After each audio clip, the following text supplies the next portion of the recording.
Hey everybody, welcome to Coronavirus Tours with Geoff. Today we're going to do things a little differently. That's why you don't see a beautiful cornfield behind me. I went on an adventure this morning. I didn't film a tour, but when I came home, I got back to work on the book that I've allegedly been writing for 12 years. It's definitely a tour kind of book because I'm telling the story on my adventure on the Camino de Santiago, the religious pilgrimage across, well, in my case, southern France and northern Spain. The segment I wrote today is nothing special. It's not edited. It's not clean yet. But it's what I wrote today, and it is still kind of a tour because we're talking about people and places in particular. We're talking about my first encounter with a Belgian guy that I met on the trail on a day when my stomach happened to be, not my stomach so much, my intestines were on fire. So here is a segment from the as yet untitled story of my journey across France and Spain. I hope you enjoy it. Let's tour in place. As it turns out, my modern search for a miracle on the grounds of the albergue, which is like a pilgrim hostel, was not entirely fruitless. Alas, the miracles were not my own. They belonged to a smiling 60-something-year-old named Seb. I found the gray-haired Belgian retiree relaxing in his standard issue hiking shorts and blue t-shirt in front of the albergue, quiet and at ease amidst what had become a pleasant early evening. He spotted me walking delicately with my customary evening accessories, a pen and a short stack of books, and he flagged me over to an open seat near him.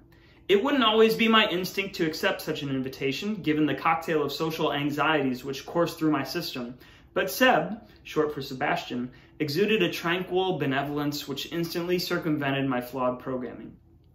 With about 3 weeks of walking under my belt, I was a seasoned veteran compared to the vast majority of my contemporaries in the large facility that day.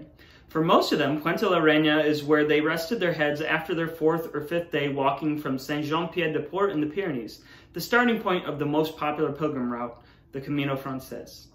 Most of them hadn't even had the chance yet to experience severe dehydration or stomach parasites. Well, I had.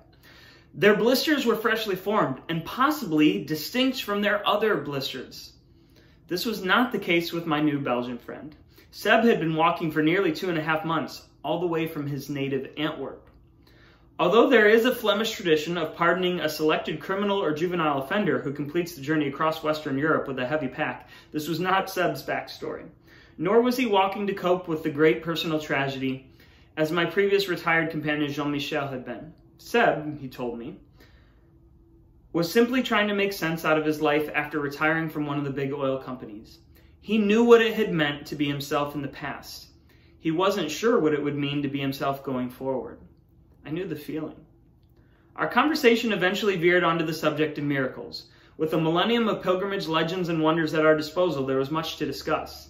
It didn't take long, however, for our conversation to drift towards small miracles, not so dissimilar from the one I was hoping would free my guts from the pulsating yet invisible grip which had taken hold early that afternoon. Before we continue, it's probably worth acknowledging that the term miracle will mean different things to different people.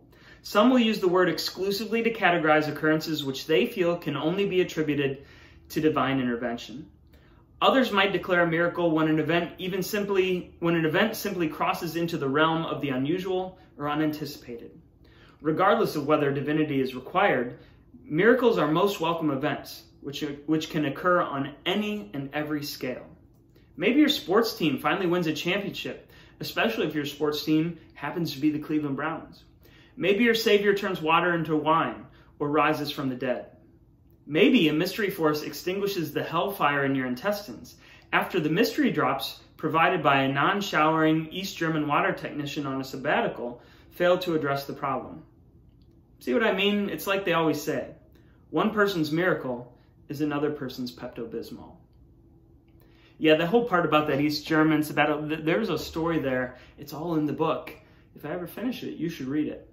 But for today, thanks for joining me on Coronavirus Tours with Geoff, and we'll see what happens tomorrow.